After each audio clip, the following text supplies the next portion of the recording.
Saboteur makes a strong first impression. There are few callings nobler than that of a World War II French resistance fighter, and the black and white Schindler's List conceit is ready-made to yank at your heartstrings.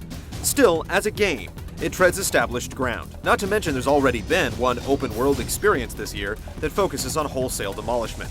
Is this care package rigged to blow up big, or has it wound up a dud? We can play any game you like when this is over.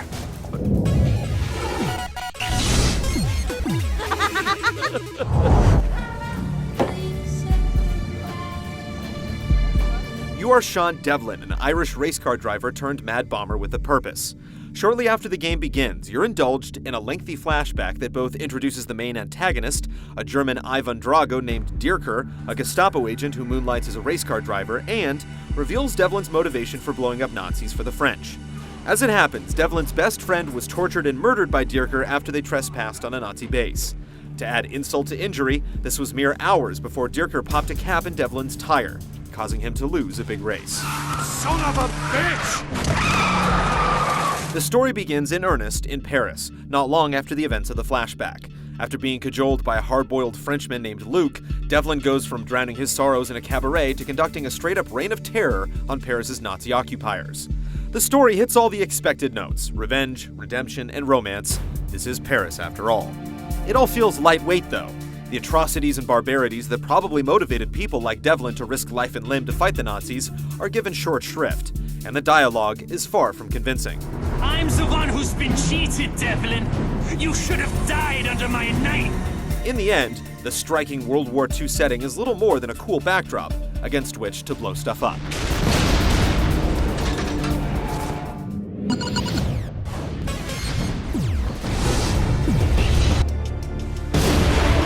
That's my cue. Time to leg it.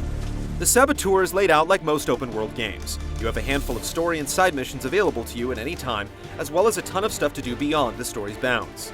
The difference here, though, is that engaging in extracurricular carnage can actually make your missions appreciably easier. All around Paris and its surrounding areas are Nazi military assets, sniper towers, propaganda speakers, AA guns, and the like. And when you take down one via sabotage, it's gone forever.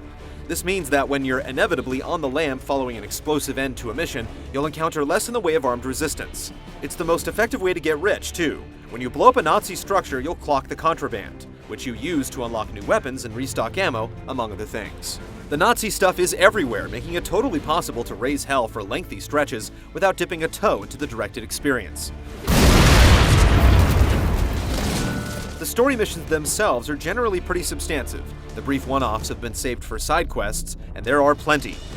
Rest in peace, fuckface. When you're on a main mission, expect complex set pieces and hazardous heroics, stuff like running through exploding zeppelins, hijacking trains, and commandeering AA guns. The story might be wimpy, but when it comes to crafting exciting scenarios, the Saboteur tries its heart out. There's also a pronounced emphasis on progression, both in terms of Devlin's character and the tone of the open world as a whole. The game's perk system will bolster your abilities based on your actions, leading to noticeable improvements in your performance in a variety of areas. If you steal and collect enough cars, for instance, you unlock fancier models in your garage for free use. Likewise, if you're brazen with the stealth kills and demolitions, you can unlock perks that affect your bombs, or even open up brand new hand-to-hand moves. The territory control mechanic certainly is flashy, if a bit undercooked. When you complete key story or side missions, the dour black and white world comes into vivid color. The effect is often accompanied by a drag-out firefight with the Nazi occupiers.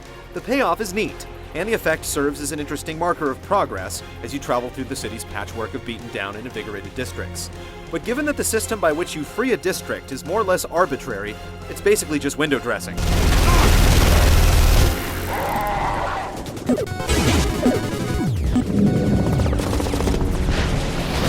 I hope you are not disappointed. What the fuck is going on here? For a race car driver, Sean Devlin sure is mobile. To suit Paris's hilly geography, Saboteur puts a focus on verticality, which in effect means you have to spend a lot of time helping Devlin impersonate Altair. Though the climbing game doesn't begin to approach Assassin's Creed's stunningly real-seeming parkour, Motherfuck! it works just fine. Factor in a proliferation of automobiles, one of which, incidentally, is a clear homage to the King of Assassins himself, and you have a game where you're constantly on the move. It won't occur to you at first to take the rooftops to evade pursuit. There are just too many cars everywhere, and in this open-world game, they're actually easy to drive. Once you realize how comprehensive the Nazis are about their patrols, you'll look upward for sanctuary. It also helps that the most common hiding spots in which to wait out alarms are located atop buildings. Down the hatch, as they say. Like climbing, the combat mechanics are bare bones. Hand-to-hand fighting is a little clunky, but you won't do much of it anyway, since guns are cheap and plentiful, and stealth kills basically foolproof, especially once you learn to do them from the front. Armed combat works like you'd expect. You can free fire from the hip, or shoot through the iron sights. The game takes liberties with realism in favor of explosive feedback, so expect some high-powered weaponry. Keep an eye out for what the Terror Squad troops are packing. The Saboteur's mechanics, in a nutshell, are a little kludgy but functional. When the game is at its best, like say when you're going on a demolition marathon, dodging a 4-alarm response from the Nazis complete with zeppelins overhead, you can count on the controls to not kill you. The Demolishment game isn't anywhere near as comprehensive as Red Faction Guerrillas, but to its credit, you'll also feel like you have a chance to make it out of the hairiest situations alive. One day you'll have to tell me how you came by these scars.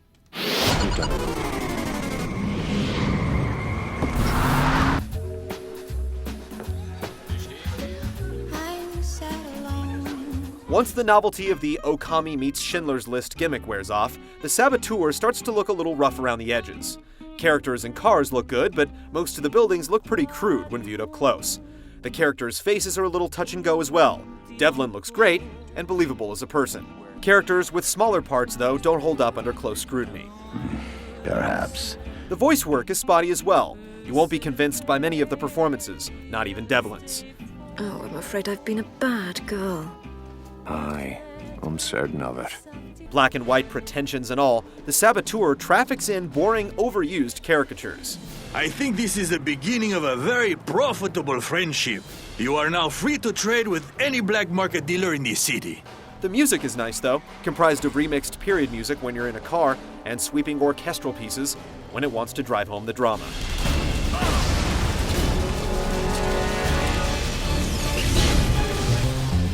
Dance me to your beauty with a burning violin. However much its color scheme may protest to the contrary, the Saboteur is not a classic. It gets the basics right though, and it's peppered with a lot of exciting, memorable moments. If you haven't had your fill of open world mayhem this year, and quite a year it's been, you shouldn't begrudge it an explosion or two. Probably not.